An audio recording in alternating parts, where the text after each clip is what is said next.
படங்கள் 3, கதை 1. பஞ்சதந்திரம் சுட்ட கதை. இயக்குனர் பீட்டர் பர்க் எடுத்த வெரி பேட் திங்ஸ் என்கிற படம் ஹாலிவுட்டில் 1998 வெளியானது. இது ஒரு டார்க் ஹியூமர் படம். கதையின் கரு மிக எளிமையானது.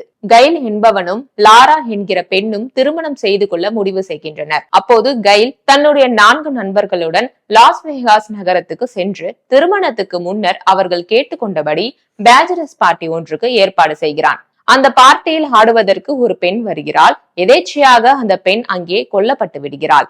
இப்போது அந்த பெண்ணின் சடலத்தை மறைக்க வேண்டிய சூழல். அவள் கொல்லப்பட்ட போது இவர்களது அறையில் இருந்து எழுந்த சத்தத்தை பற்றி விசாரிக்க ஒரு செக்யூரிட்டி அங்கே வருகிறார்.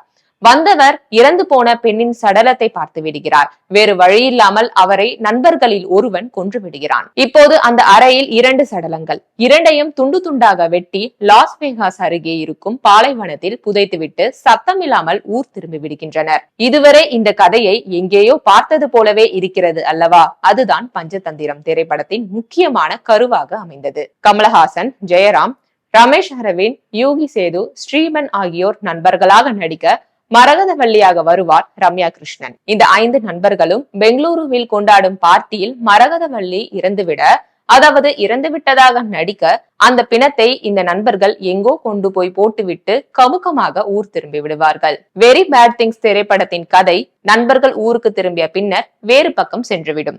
ஒவ்வொரு நண்பனுக்கும் இந்த 2 மரணங்கள் எப்படிப்பட்ட பிரச்சனைகளை கொண்டு வருகின்றன என்று அவல நகைச்சுவையில் தொய்ந்து நகரும். படத்தின் இறுதியில் நாயகனும் நாயகியும் திருமணம் செய்து கொண்டார்களா இல்லையா, அவர்களுக்கு எப்படியெல்லாம் இந்த மரணங்கள் பாதிப்பை ஏற்படுத்தின என்று முடியும். பஞ்சதந்திரம் திரைப்படத்திலோ வைர கடத்தல், இறந்து போன மரகதவள்ளி என்கிற மேகி திரும்பி வந்து நாயகனை பிளாக்மெயில் செய்து மிரட்டுவது என்று அது இன்னொரு பாதையில் சென்று முடியும். 2 திரைப்படங்களையும் பார்த்தவர்களுக்கு வெரி பேட் திங்ஸ் படத்துக்கும் பஞ்சதந்திரம் திரைப்படத்துக்கும் இருக்கும் பலவிதமான ஒற்றுமைகள் நிச்சயம் புரியும். இதில் நகைச்சுவை என்னவென்றால், வெரி பேட் திங்ஸ் திரைப்படமே அது வெளியான ஆண்டுக்கு முந்தைய ஆண்டான 1997 வெளியான ஸ்டாக்ஸ் என்கிற திரைப்படத்தை போலவே இருந்ததுதான். வழக்கப்படி இயக்குனர் பீட்டர் பர்க் இதை அப்போது மறுத்திருந்தார். வெரி பேட் திங்ஸ் திரைக்கதை எழுதிய பின்னர் தான் ஸ்டாக்ஸ் படம் பற்றி கேள்விப்பட்டதாக பேசியிருக்கிறார். வெரி பேட் திங்ஸ் ஹாலிவுட்டில் சரியாக ஓடவில்லை. அந்த படத்தின் வெளிப்படையான கோரமான காட்சிகளை விமர்சகர்கள் பலரும் கண்டித்திருந்தனர்.